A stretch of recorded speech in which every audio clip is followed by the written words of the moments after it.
বলেন তো কোনো মেয়ে, আপনার বয়স তখন 16 বছর ছিল আর কি, আচ্ছা যান, কোনো একটা 14 থেকে 18 বছরের মেয়ে আপনাকে বলছে চলো আমরা একসাথে থাকি, বলেন 1 লাখ একটা পাবি না, 1 লাখ। আমি বলে দিচ্ছি, চ্যালেঞ্জ হলে আসিও, তুমি প্রমাণ করে দিও, যাও। মেয়ে কি বলো, মেয়েরা প্রেম হারাম ইসলামে, ইসলামে বিয়ের পূর্বে সম্পর্কই হারাম, কিন্তু এর মধ্যেও কোনো মেয়ে ছেলেকে বলে না কিস করো, আমাকে একটা তোমার লুঙ্গি খুলে ছবি পাঠাও, বলে না।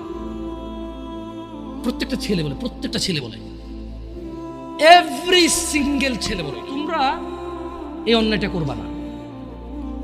আর যদি তোমাদের মনে হয় যে না, তোমাদেরকে কোনো 16 বছরের 17 বছরের যুবতী মেয়ে বলছে যে মানে আজে বাজে অফার করছে, আমাকে বলিও, আমার ফেসবুক আইডি তো জানাই আছে না, আমাকে বলে ভাই ভাই ভাই এক আজব ঘটনা